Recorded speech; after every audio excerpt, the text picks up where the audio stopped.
Anoche vimos la mitad del mundo, hemos visto los volcanes y creo que lo hemos hecho a propósito para que nuestro hermano se sienta en casa, ¿verdad? Pero también para que nosotros podamos conocer un poco del país, del lindo país del Ecuador. Lo que tenemos al fondo es la foto de una parte de la ciudad de Guayaquil.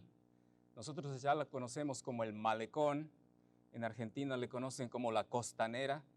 No sé acá en México y en esta ciudad cómo se llamará, pero el río que ven allí es el río más importante del país, el río Guayas, y está la foto tomada cerca de la desembocadura en el Océano Pacífico. Muy bien, vamos avanzando entonces con nuestro estudio del libro de Malaquías. Con la ayuda del Señor, en esta mañana estaremos terminando el capítulo 3 y para esta noche nos restará solamente el capítulo 4, que de paso es un capítulo muy corto porque apenas tiene 6 versículos. Pero en esta mañana vamos a ver que lo que uno dice reviste vital importancia, tiene mucha significación. A veces usamos palabras sin pensar el efecto que esas palabras tienen, pero la palabra de Dios nos habla de que lo que decimos tiene una implicación en el presente y en el futuro. A manera de introducción, permítame llevarles a ese texto que se encuentra en Mateo capítulo 12, Nuevo Testamento, Mateo capítulo 12, hablando de la importancia de las palabras. Miren lo que dice en Mateo capítulo 12, versículos 36, 12, 36 y 37, dice, son palabras de Cristo Jesús. Mas yo os digo que de toda palabra ociosa que hablen los hombres, de ella darán cuenta en el día del juicio. Porque por sus palabras serás justificado y por tus palabras serás condenado. La importancia que Dios asigna a las palabras, a lo que decimos con nuestros labios, tienen implicaciones importantísimas. Acá el Señor Jesucristo en el verso 36 está hablando de palabras ociosas. Palabras ociosas se refiere a todo ese vocabulario que de ninguna manera honra y glorifica a Dios. Es ese vocabulario que a veces utilizamos y que en lugar de traer gloria a Dios, más bien ofende a Dios. O simplemente es el vocabulario que utilizamos para agradarnos nosotros mismos o para agradar al mundo. Es palabra ociosa. Y dice el Señor con mucha razón, yo os digo que de toda palabra ociosa que hablen los hombres, de ella darán cuenta en el día del juicio. Y para aclarar el concepto, el verso 37 lo pone de una manera diáfana, porque por tus palabras serás justificado. Eso significa que hay recompensa cuando esas palabras son bien dichas, pero también hay retribución cuando esas palabras son inapropiadas, porque dice el texto, y por tus palabras serás condenado. Retribución y también recompensa, que resultan de las cosas que decimos. Entonces no es cuestión de decir lo que se me viene a la mente y no hay problema, total, ya lo dije y se acabó. No, todo lo que decimos tiene una consecuencia. Dicho eso, entonces vayamos al libro de Malaquías, capítulo 3, versículos 13 a versículo 18. En este pasaje vamos a ver que a los ojos de Dios en la época de Malaquías, Él podía ver a las personas divididas en dos grupos. Cierto que había mucho deterioro en la condición espiritual y moral de la gente, pero eso no significa que toda la gente haya sido perversa. Es interesante que Dios siempre se reserva un pequeño remanente. Dios siempre se reserva un grupo pequeño de personas fieles. Así que eso es lo que vamos a ver en esta mañana, que había esos dos grupos de personas y que utilizaban la palabra, decían cosas muy diferentes. El primer grupo aparece allí entre los versículos 13 a 15. Podríamos decir que este es el grupo de los que difaman a Dios. El grupo de los que difaman a Dios. Tal vez la mayoría de los judíos de la época de Malaquías, incluidos los sacerdotes, estaban formando parte de este grupo de los que difaman a Dios. Y hoy en día también no estaríamos equivocados al decir que la mayoría de este mundo está dentro de este grupo de los que difaman a Dios. Y tristemente, es muy probable que una gran mayoría de los llamados creyentes también estén dentro de este grupo de los que difaman a Dios. Ese es el primer grupo. Pero el segundo grupo aparece entre los versículos 16 a 18, y ese es el grupo de los que adoran a Dios, los que adoran a Dios. En contraste con los que difaman a Dios están los que adoran a Dios. Es muy probable que sean la minoría, porque en realidad son pocos los que cumplen con lo que vemos acá en la palabra del Señor entre los versículos 16 a 18. Entonces vamos a mirar qué es lo que dice Jehová de los ejércitos a través de Malaquías a estos dos grupos de personas. En primer lugar, a los que difaman a Dios. Versículo 13 de capítulo 3 de Malaquías. Dice, vuestras palabras contra mí han sido violentas, dice Jehová. Allí está la característica de los que difaman a Dios. Dice vuestras palabras, note, es el uso de las palabras. Como veíamos en el Nuevo Testamento, las palabras tienen una implicación. Pueden acarrear condenación o pueden acarrear justificación, pueden acarrear retribución o pueden acarrear recompensa. No es cuestión de decir cualquier cosa y que no hay ningún problema. Por eso, este grupo de los que difaman a Dios se caracterizaban porque utilizaban las palabras contra Jehová. Hablaban en contra de Dios. Y Dios dice que esas palabras han sido violentas. Allí, cuando habla de que han sido palabras violentas, significa que eran palabras duras, significa que eran palabras que comunicaban sentimientos antagónicos hacia Dios, palabras violentas. Y es Dios quien fue testigo de ese uso de las palabras. Y por eso es que Él dice, yo lo he escuchado, dice Jehová, palabras violentas. A lo largo de todo el libro de Malaquías, hemos visto algunas muestras de la palabra violenta que el pueblo estaba utilizando contra Dios. A manera de ejemplo, y simplemente por ahorrar tiempo, vamos a citar solo este caso. En Malaquías capítulo 2, versículo 17, dice así, habéis hecho cansar a Jehová con vuestras palabras. Nuevamente, palabras violentas eran. Habéis hecho cansar a Jehová con vuestras palabras. Y decís, ¿en qué le hemos cansado? En que decís, cualquiera que hace mal agrada a Jehová, y en los tales se complace. O si no, ¿dónde está el Dios de justicia?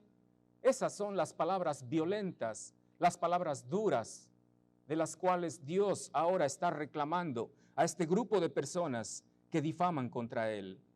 Han hablado palabras violentas. Y al igual que en otras partes del libro de Malaquías, encontramos que el pueblo no reconocía su culpa de lo que estaba sucediendo, o no se daban cuenta de lo que estaba pasando, o si es que se daban cuenta, querían aparentar como que todo estaba bien.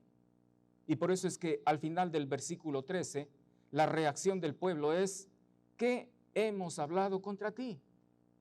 Nos estás acusando de que hemos hablado palabras violentas.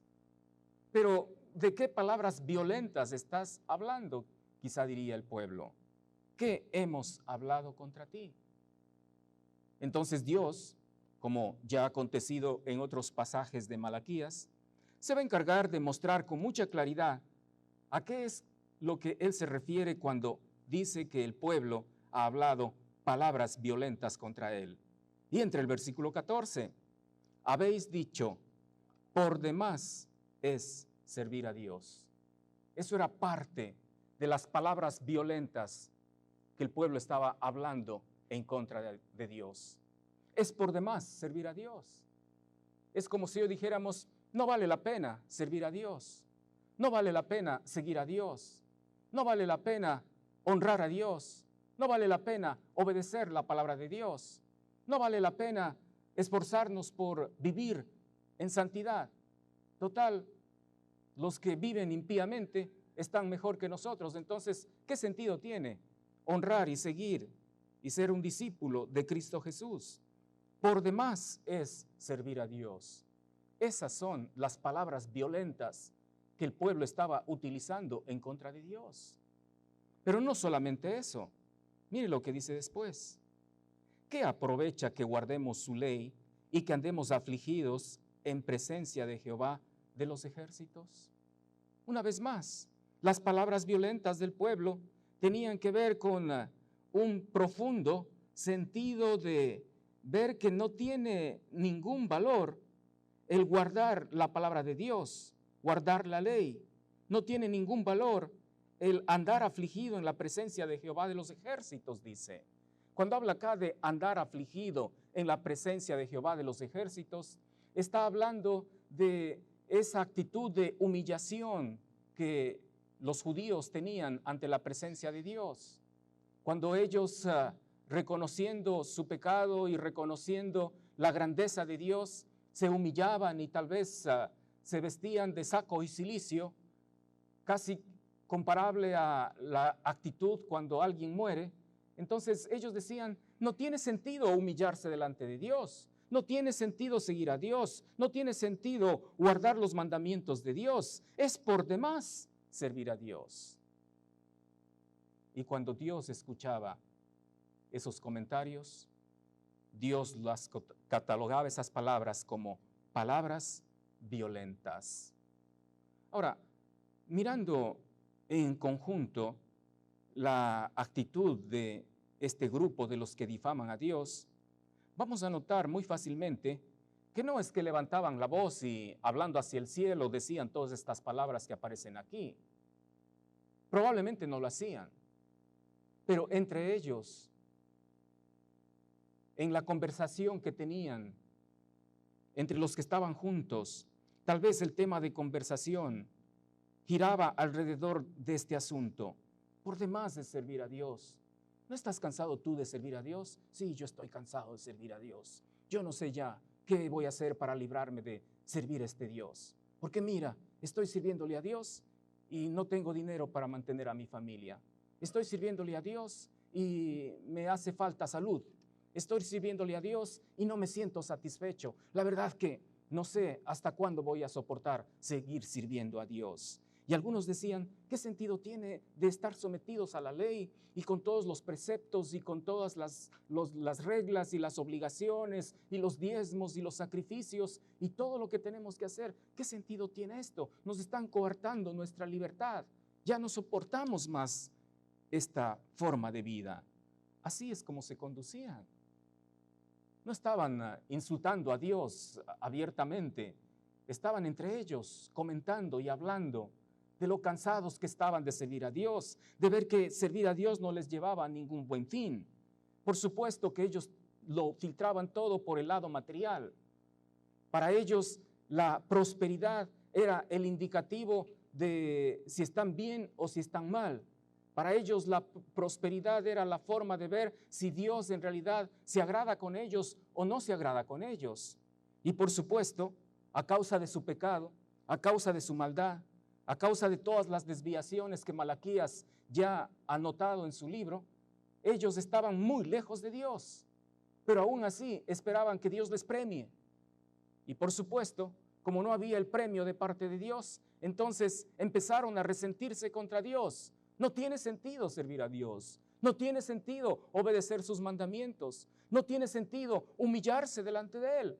¿Por qué? Porque no nos lleva a ningún buen fin, no nos lleva a ningún buen lado. Esa era la actitud del pueblo. Y como vimos en un pasaje anterior, esta actitud no es nada nueva, porque en el libro de los Salmos se habla mucho de esa actitud, pero no solamente en el libro de los Salmos, sino también en el libro de Job. Vamos a ver rápidamente Job capítulo 21. Job capítulo 21. Dice desde el versículo 7 en adelante, libro de Job, capítulo 21, versículo 7 en adelante.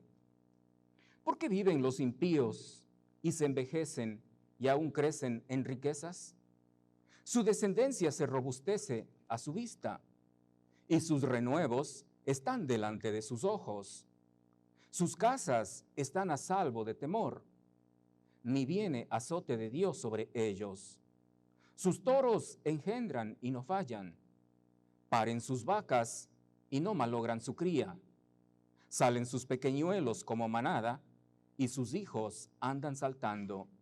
Al son del tamboril y de cítara saltan y se regocijan al son de la flauta. Pasan sus días en prosperidad y en paz descienden al Seol. Dicen pues a Dios, apártate de nosotros, porque no queremos el conocimiento de tus caminos. ¿Quién es el Todopoderoso para que le sirvamos? ¿Y de qué nos aprovechará que oremos a Él? Eso era lo que estaba pensando acá el escritor de Job. Ahora mire lo que dice el versículo 16. He aquí que su bien no está en mano de ellos. El consejo de los impíos lejos esté de mí. El libro de Job empieza a reconocer que aunque haya bien en los impíos, eso es porque Dios por alguna razón lo ha permitido. Versículo 16 lo dice muy claro. He aquí que su bien no está en mano de ellos. Es decir, no es por su buena conducta que ellos, o su mala conducta que Dios les estaba premiando con prosperidad. No, de ninguna manera. Es porque Dios tiene un propósito. Es porque Dios de alguna manera quería temporalmente que esos impíos vivan en prosperidad. Y versículo 17 dice, oh, cuántas veces la lámpara de los impíos es apagada y viene sobre ellos su quebranto. Y Dios en su ira les reparte dolores. Serán como la paja delante del viento y como el tamo que arrebata el torbellino.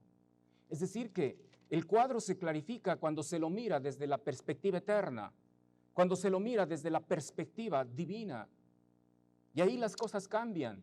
Y allí es cuando vamos a entender que la felicidad del impío es la única felicidad que él va a tener en toda su existencia. Porque después de salir de este mundo, al impío lo único que le espera es condenación eterna. Y la felicidad, la poca felicidad que tendrá mientras está en este mundo, es la única felicidad que experimentará. Pero eso se lo puede entender cuando se lo mira desde la perspectiva divina. No es una problemática reciente o de la época de Malaquías. Desde hace tiempo atrás, Job probablemente es el primer libro que se escribió de la Biblia, y allí ya estaba esa preocupación en cuanto a la prosperidad de los impíos. Y en la época de Malaquías, ese grupo de personas que difamaban a Dios están dando palabra dura, palabra violenta contra Dios, diciendo, de nada sirve servir a Dios. ¿Qué aprovecha que guardemos su ley y que andemos afligidos en presencia de Jehová de los ejércitos? Pero ellos iban más adelante. Observe el versículo 15 de capítulo 3 de Malaquías. Decimos pues ahora, note la forma de expresión, es importante allí para ratificar que lo que dijimos antes de que era la comidilla diaria, era lo que ellos comentaban en sus contactos personales, en sus visitas a sus familias, a sus amigos. No es que lo andaban publicando para que todos lo escuchen, sino que era el tema de conversación entre ellos. Y eso queda claro cuando el versículo 15 dice, decimos pues ahora. El verbo está en presente, indicando que era una acción continua. Decimos pues ahora, era su tema de conversación, era de lo que hablaban cuando se juntaban entre ellos a conversar.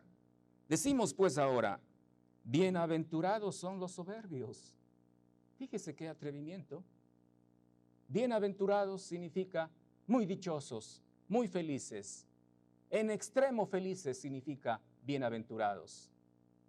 Y la comidilla diaria de esos judíos era, bienaventurados son los soberbios. Los soberbios se refiere a los arrogantes, se refiere a los que se rebelan contra la autoridad, se refiere a los jactanciosos, se refiere a aquellos que estaban en contra de Dios. Ellos son los soberbios.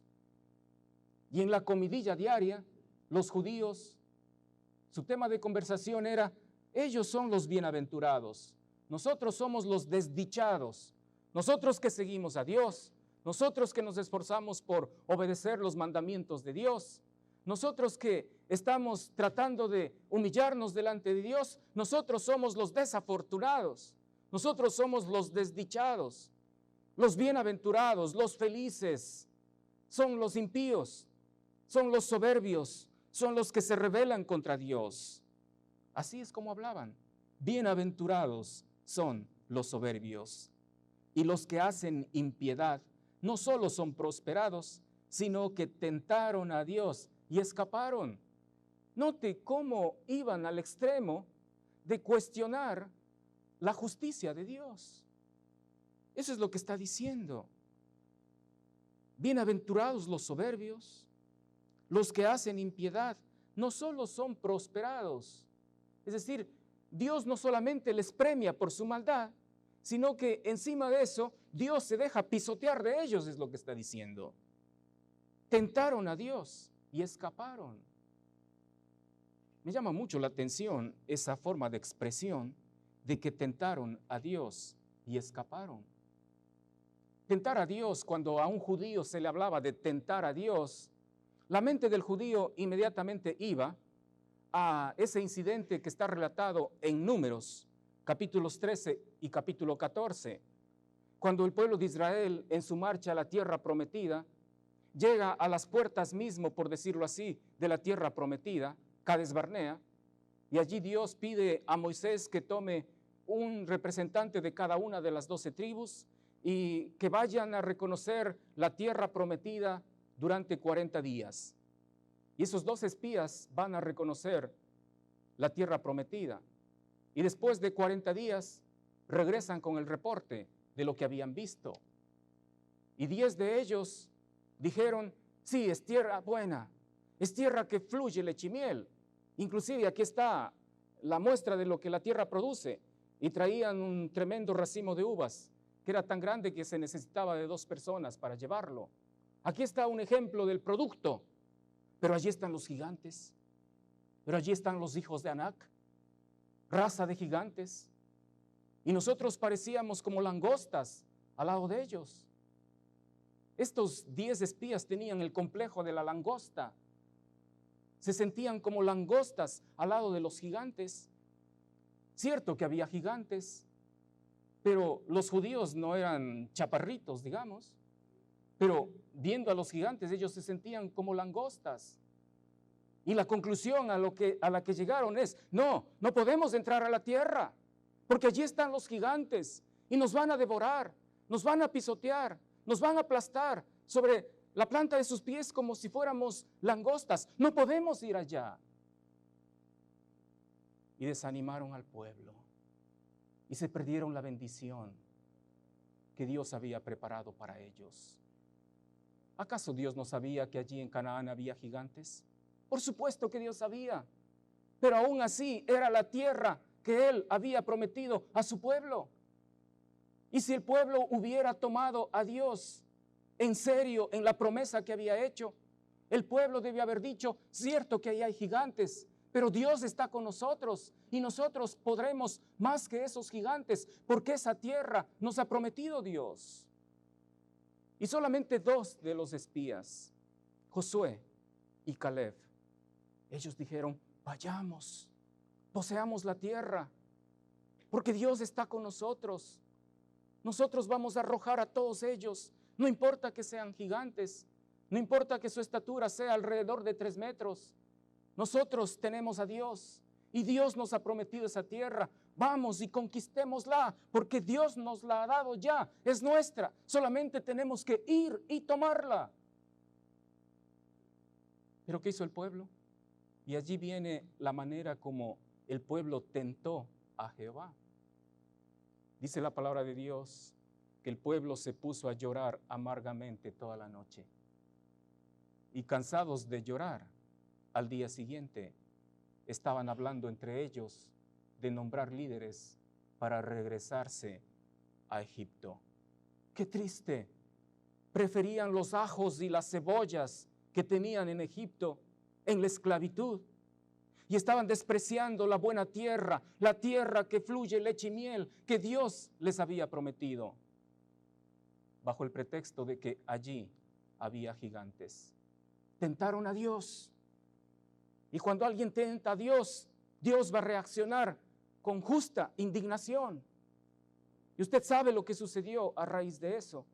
Dios condenó a todos aquellos que tenían 20 años arriba a que estén vagando en el desierto durante 40 años hasta que se muera toda esa generación. Y los únicos que pudieron entrar a la tierra prometida son los que al llegar a Cades Barnea tenían menos de 20 años. Deben haber sido muchísimos los que murieron en el desierto. Si fueron más o menos unos 600,000 los que salieron, diga usted que tal vez la mitad, por aventurarme a dar un número, eran de más de 40 años. Digamos 300,000 personas que se rebelaron y tentaron a Dios y como consecuencia tuvieron que 40 años vagar en el desierto. Y ahí en el desierto fueron enterrados sus cuerpos. El pueblo de Israel debe haber estado cansado de abrir sepulcros para enterrar a sus muertos durante esos 40 años. No había día que no morían decenas, tal vez centenas de personas. Y la senda por donde andaba el pueblo quedó marcada con las tumbas de aquellos que cayeron en el desierto como consecuencia de haber tentado a Dios. Es cosa seria tentar a Dios. Pero los judíos de la época de Malaquías estaban burlándose de Dios y difamando el nombre de Dios, diciendo, allí están, miren los impíos, miren los soberbios, rodeados de prosperidad, y hasta se atreven a tentar a Dios, y Dios no hace nada con ellos, no pasa nada con ellos. Tentaron a Dios y escaparon, decían. Cuánta insensatez, cuánta falta de pensar correctamente, cuando ellos sabían que Dios de ninguna manera va a tolerar que alguien lo tiente, porque el ejemplo claro del Antiguo Testamento, de la historia de Israel, muestra la manera como Dios reacciona cuando es tentado. Si Dios no ha actuado contra el impío, es porque Él tiene un plan, es porque Él sabe lo que está haciendo. Si Dios todavía permite que el mundo esté como está ahora, es porque Dios tiene un plan, es porque Él sabe lo que está haciendo, es porque todavía el último de aquellos que deben ser salvos todavía no ha sido salvo. Pero cuando el último de aquellos que deben ser salvos sea salvo, Cristo Jesús aparecerá en las nubes y su voz como sonido de trompeta se oirá en este mundo. Y la iglesia será sacada de este mundo. Entonces vendrá sobre este mundo la justa ira de Dios. No nos engañemos pensando que Dios es impávido o que está confabulado con el mal o que a Él le agrada la maldad y la impiedad de la gente. No es así. Si Dios permite lo que está pasando hoy en día, es porque ese es su plan. Es porque todavía no ha llegado el momento cuando Él tenga que actuar. Pero el momento que Él tenga que actuar, como vimos en un pasaje anterior en Malaquías, Él será pronto testigo contra todos aquellos que se han atrevido a hablar palabra dura, palabra fuerte contra Él. Es algo muy serio hablar lo que dice acá en Malaquías, palabras violentas contra Jehová. Ese era el discurso, esa era la comidilla diaria, ese era el tema de conversación de este grupo de personas. Yo me temo que eran la mayoría allí en Israel, de estas personas que las hemos calificado como los que difaman a Dios. Esa era la problemática de ellos. Pero ¿qué de nosotros hoy en día? aquí, en este mundo y en este momento? ¿No será que a nosotros también, como hijos de Dios, y a veces como siervos de Dios en el pastorado, en la enseñanza, ¿no será que nosotros también se nos ha cruzado por la mente esa peregrina idea de que es por demás servir a Dios? De que cómo es posible que Dios rodee de tanta prosperidad a los impíos y nosotros aquí esforzándonos por agradar al Señor estamos acosados de pruebas, acosados de dificultades, acosados de escasez. Y hemos cuestionado a Dios. ¿Cómo es posible que Dios no haga nada? Dios, cierto que tú eres el dueño de el oro y la plata del mundo, pero dame un poquito porque yo no tengo nada. ¿No les ha pasado eso? Bueno, tal vez nosotros no hayamos llegado al extremo de difamar a Dios como lo hicieron los judíos en la época de Malaquías.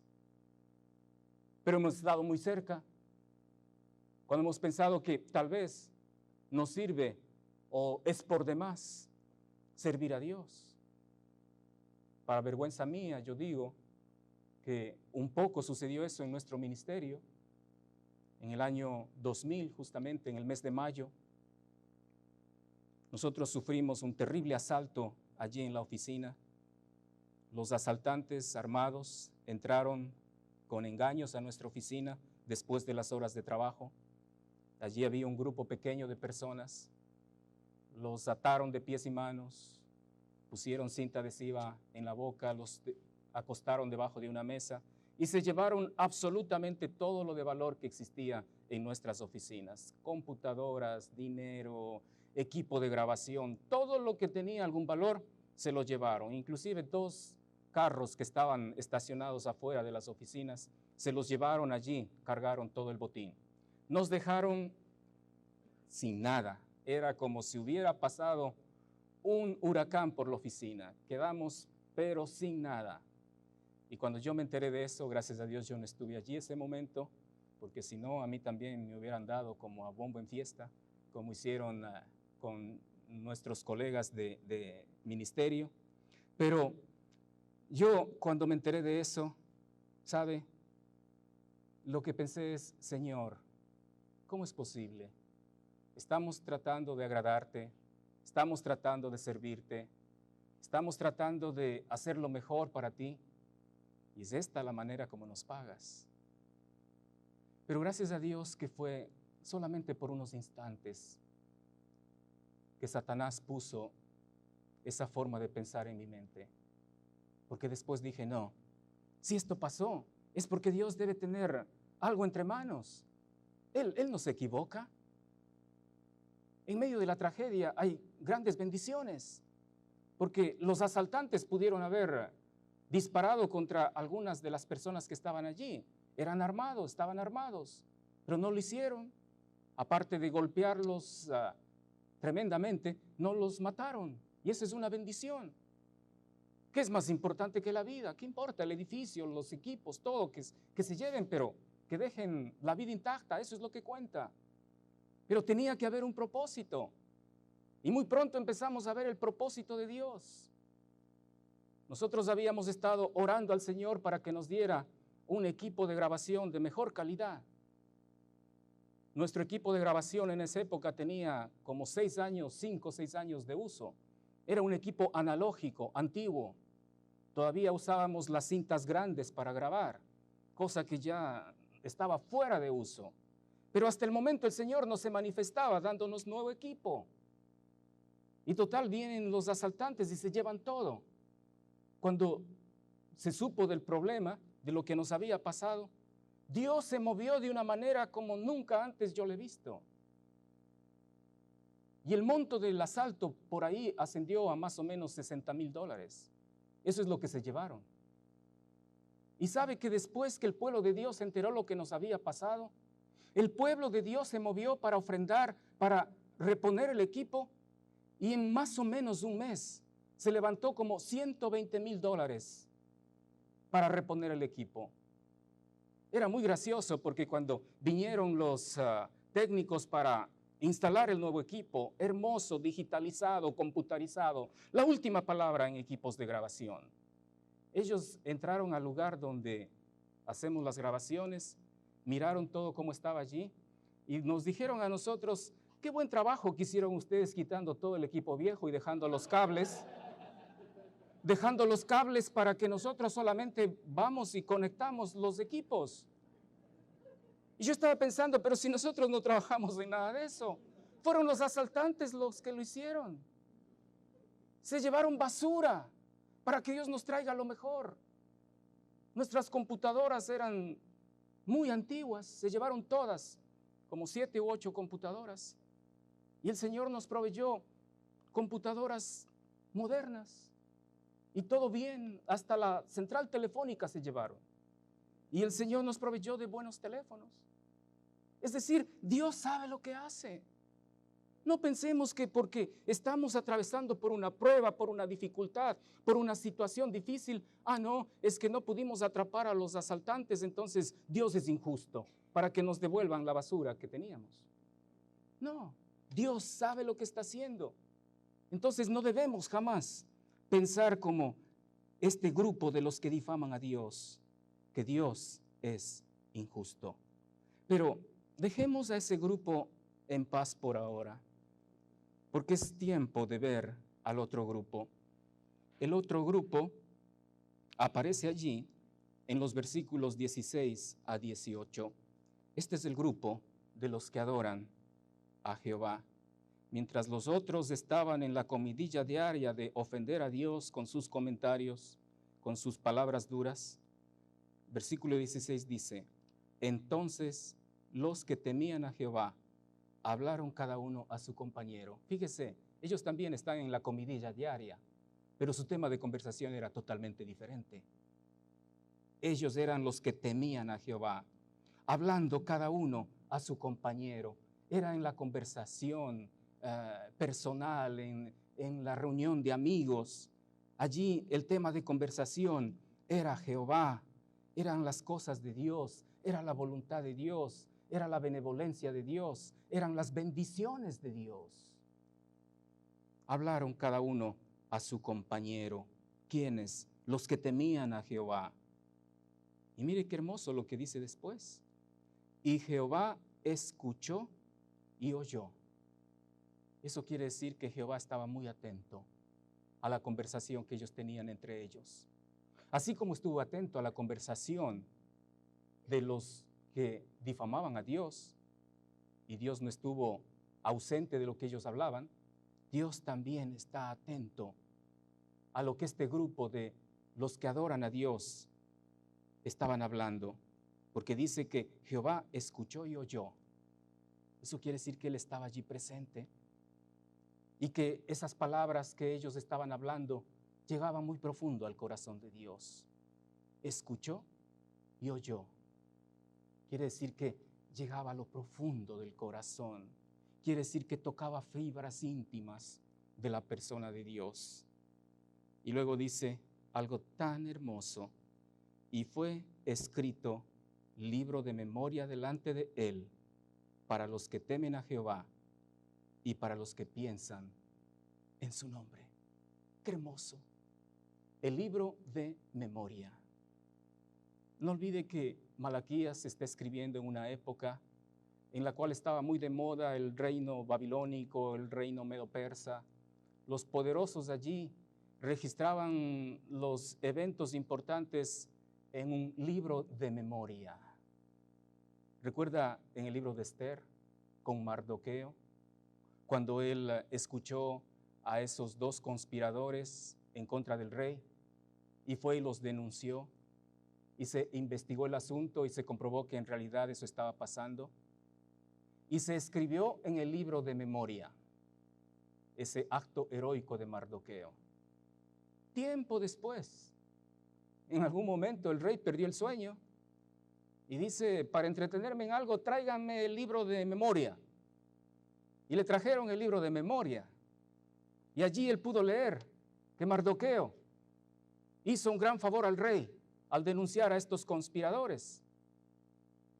Y el rey se acuerda de que no había recompensado en nada a Mardoqueo. Y por ahí entraba justamente ese rato Amán, el perverso. Y le pregunta, Amán, ¿qué debemos hacer para un hombre que ha hecho tanto bien al rey? Y Amán estaba pensando que hablaba del mismo, del propio Amán. Y dice, no, a esa persona hay que colmarle de honores, hay que ponerle en tu caballo, hay que ponerle tu ropa, tu anillo, y que la persona más importante del reino salga a darle un paseo por la ciudad, un tour en la ciudad, gritando, esta es una persona que ha hecho algo grandioso para el rey. Entonces el rey dice, haz exactamente eso con Mardoqueo, con las iras que le tenía Amán a Mardoqueo, pero le tocó hacer. Allí lo subió al caballo del rey, le puso la ropa real, el anillo del rey y lo sacó a pasear al enemigo número uno que tenía Amán. Pero ¿dónde partió todo? En el libro de memoria. ¿Sabe que Dios tiene también su libro de memoria? Por decirlo así, es el álbum de los recuerdos de Dios, digo yo. Yo he visto que a veces las jovencitas guardan su álbum de recuerdos. Ahí escriben que se conoció con tal chico que le gustó mucho y todo lo demás. Su álbum de recuerdos. Y se deleitan mucho después de un tiempo leyendo los recuerdos. Pues Dios también tiene su álbum de recuerdos. Y en el álbum de recuerdos de Dios está escrito las conversaciones que los que le temen tienen entre ellos. Porque dice, fue escrito, ¿qué cosa? Lo que hablaban de Jehová entre ellos. Fue escrito en el libro de memoria delante de él para los que temen a Jehová y para los que piensan en su nombre. Qué hermoso. El álbum de recuerdos de Dios. Allí está registrado todo lo que usted dice en adoración, en alabanza. Todas sus buenas palabras con las cuales habla entre sus compañeros, entre sus vecinos, entre sus amigos, haciendo quedar bien a Dios. Yo pienso que Dios está muy agencioso allí, anotando. David Logacho está diciendo esto acerca de mí. Qué bueno, lo voy a anotar. Aquí queda registrado para la posteridad. Y yo pienso que en el futuro Él se deleitará viendo lo que hemos hecho. Pero no solamente Dios registra esas conversaciones sobre Él en ese libro de memoria. Mire lo que dice rápidamente Salmo 56:8. Salmo 56:8. Dice así la palabra del Señor, hablando de cosas que están registradas ahí en ese libro de memoria. Salmo 56:8 dice, este es David escribiendo este salmo, y mire lo que dice, mis huidas tú has contado, pon mis lágrimas en tu redoma, ¿no están ellas en tu libro? ¿Sabe una cosa? En el álbum de recuerdos de Dios también están las lágrimas que hemos derramado por seguir al Señor, las lágrimas que hemos derramado por servir al Señor, por sufrimiento que es inevitable en la vida cristiana y en el servicio al Señor. David estaba huyendo para preservar la vida de su acérrimo enemigo Saúl. Y está diciendo, por donde yo voy, yo sé que tú estás allí. Y yo sé que tú estás registrando en tu libro las peripecias que yo tengo que vivir. Mis huidas tú has contado. Tú tienes allí guardado en tu redoma. La redoma es ese frasco hermoso en el cual se guarda los perfumes finos. Esa es la redoma. Dice, tú has recogido mis lágrimas en tu redoma. Todas las veces que yo he llorado, todas las veces que he sufrido, todas las veces que he sido perseguido, todas las veces que he sido humillado, todas las veces que he sido lastimado, todas las veces que se han burlado de mí, todas las veces que he sido traicionado y defraudado y que me han hecho derramar lágrimas. Esas lágrimas no han caído a la tierra y se han desaparecido. esas lágrimas están guardadas en tu redoma. Tú sabes, tú conoces lo que está allí. Y todo eso está escrito en tu libro. Amado hermano, hermana, si usted está sufriendo, si usted derrama lágrimas de dolor por una prueba, por una situación adversa en su vida, por la persecución, cualquier cosa que sea, esas lágrimas no están cayendo a la tierra y desapareciendo. Esas lágrimas están siendo recogidas en la redoma de Dios y están siendo guardadas en el álbum de recuerdos de Dios. Dios sabe lo que está pasando. Dios conoce lo que sucede en cada uno de nosotros. Y Dios registraba las conversaciones de los judíos que hablaban bien de Jehová. Dios guardaba las lágrimas de ellos porque es probable que hayan estado sufriendo mucho por la causa de Jehová. Todas esas cosas estaban guardadas. Y algún momento Dios se recreaba mirando todo eso que él había guardado.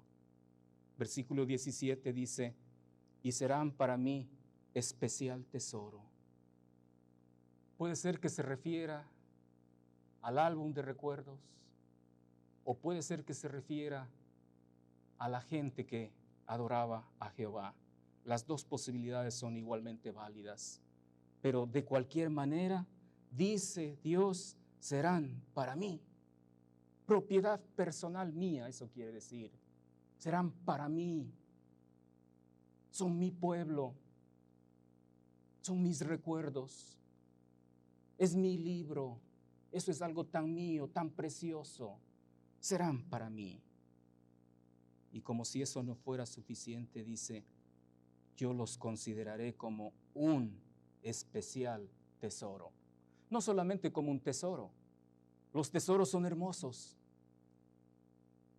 Pero de lo que Dios nos está hablando es de algo mucho más hermoso. Porque habla de un especial tesoro. Serán para mí especial tesoro. Eso es lo que es usted, lo que soy yo, por ser el pueblo de Dios.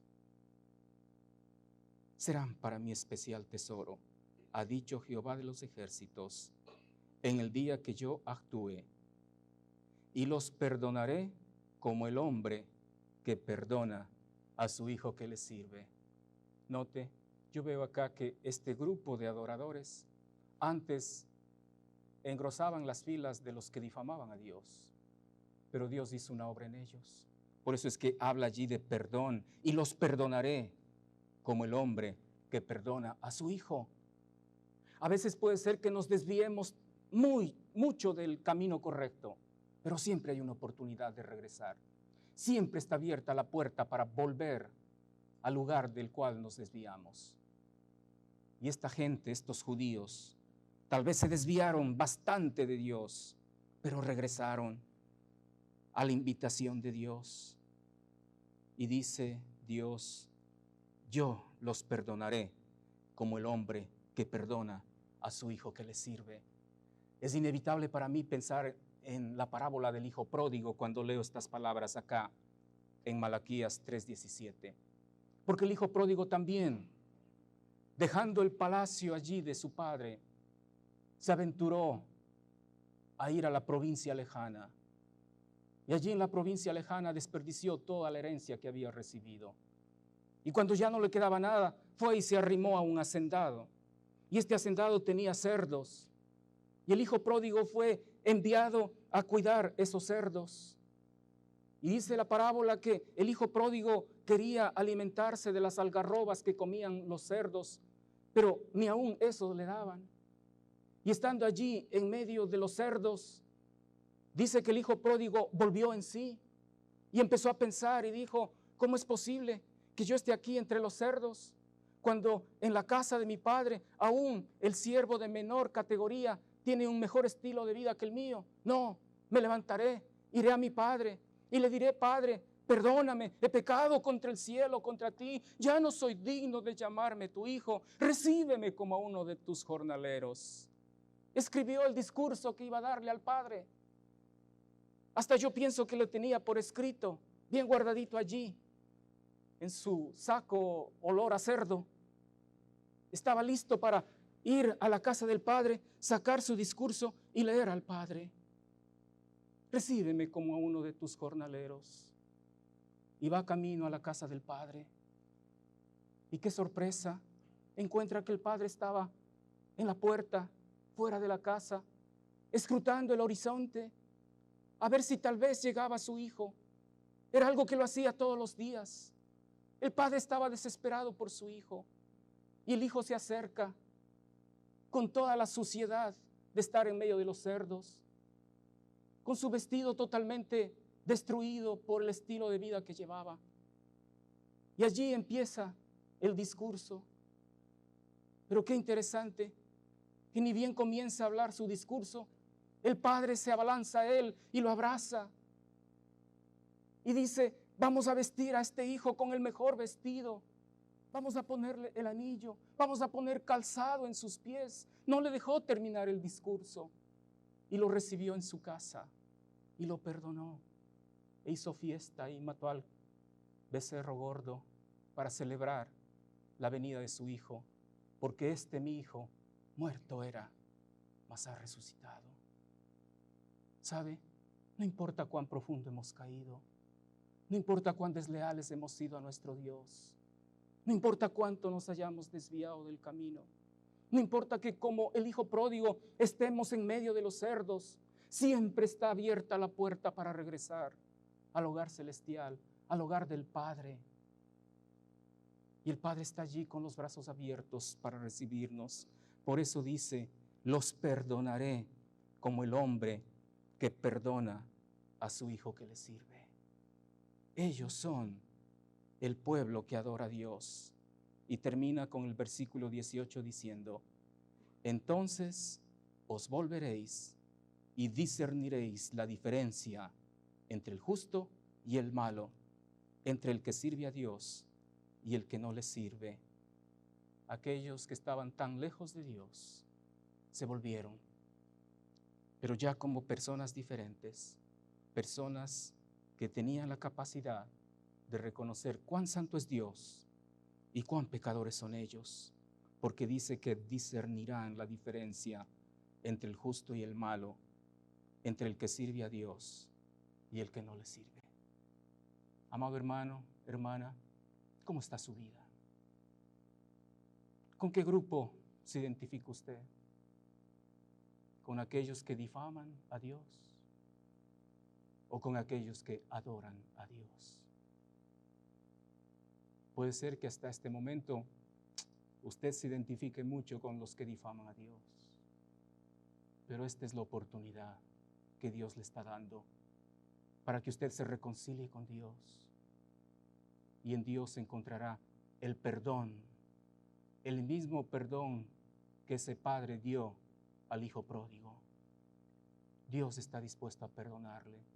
Dios está dispuesto a restaurar su vida. Dios puede recoger los pedazos rotos de su vida para integrarlos y hacer de usted lo que Dios quiere que usted sea. No espere más tiempo. Hoy es el momento de reconciliarnos con Dios. Vamos a orar para terminar. Padre amado, gracias te damos por este tiempo. Oh Padre, gracias por tu palabra tan hermosa. Oh Señor, hace agitar tanto mi corazón al saber que a pesar de mi debilidad, a pesar de mi infidelidad, tú me consideras como algo tuyo. Tú me consideras como especial tesoro. Oh Señor, qué privilegio y qué vergüenza, Padre, que te hemos ofendido tanto, que hemos sido tan infieles a ti. Perdónanos, Señor. Recibimos ese perdón que tú nos das, porque a pesar que descendimos al mismo plano del hijo pródigo, tú también a nosotros nos has abierto las puertas, nos has dado el abrazo del Padre y has perdonado nuestras culpas. Gracias, Padre. Bendito sea, Señor. En el nombre de Cristo Jesús. Amén. Que el Señor les bendiga, amados hermanos.